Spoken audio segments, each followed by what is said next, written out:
আমি রাসূলুল্লাহ সাল্লাল্লাহু আলাইহি ওয়াসাল্লামকে দেখিয়াছি দুই উরুর নিচের দিকে হাত রাখিয়া পেট ও উরু মিলাইয়া মাথা ঝুঁকাইয়া বসিয়া থাকিতে।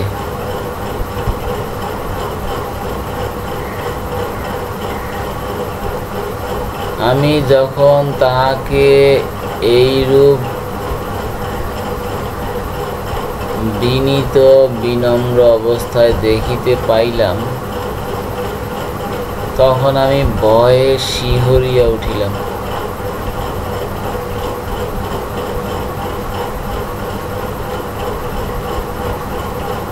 আল হাদিস আল আদাবুল মুফরাদ, হাদিস নাম্বার 1195।